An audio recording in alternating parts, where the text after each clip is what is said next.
Data visualization project. The day we got the data sets, we wanted to explore the World Development Indicators dataset. Reasons for that? Well, it was available publicly, huge data set, which meant that we could get so many insights and that would make our project a really nice one.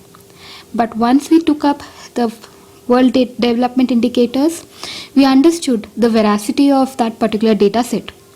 So what should we do with that data set? The first idea that came to our mind was to generate a video and a visualization based on the wealth and health of nations. So could we do something that TED videos did? We wanted to first compare India versus China. Given they both are Asian countries, both had almost the same kind of population levels, and almost are the emerging superpowers of the new world. But is that possible? After going through the entire data set, it was becoming really difficult to understand what kind of a data story we should come up with. And hence, that forced us to go through each and every data set individually to come up with our research objective. And so, we got into understanding the population of these countries, wherein India's population was second only to China, and China, as mentioned earlier, is the leader in population. So what next? Do we use this particular population indicator to do further research on the data set? Yes. So we first understood that India's population parameters given in the World Development Indicators dataset, and understood that though the population was increasing on an overall basis, the infant or the child population between the age group of 0 to 14 years was on a decreasing mode. And what we uncovered next was that the child mortality rate was indeed the highest for India.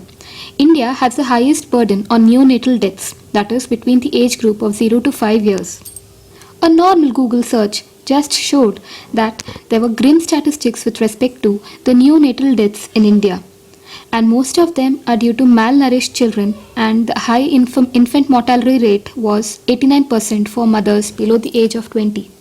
This further led us to one fact, that there are companies in the world which actually provide neonatal products for this particular segment, wherein the child mortality rate is reduced using neonatal products pre and post pregnancies.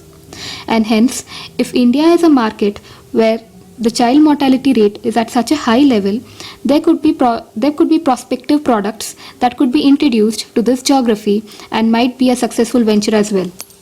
Therefore, we decided to go ahead with the PEST analysis, which is popularly known as the Political, Economical, Social and Technological Analysis, using the World Development Indicators dataset.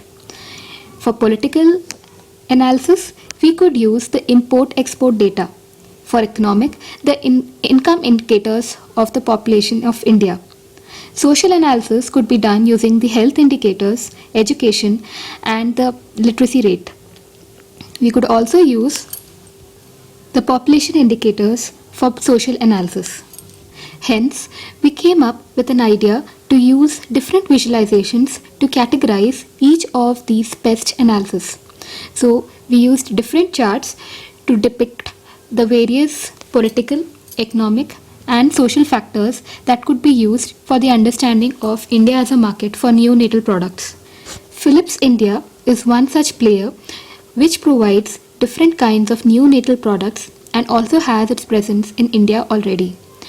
Which means that if Philips India could do a basic market research using the World Development Indicators dataset as a secondary source and understand the market readiness of India for such a product, they could use it for the further analysis. Hence, we have created a problem statement wherein Philips would use the World Development Indicator dataset and come up with an analysis on how ready is India as a market for these kind of products.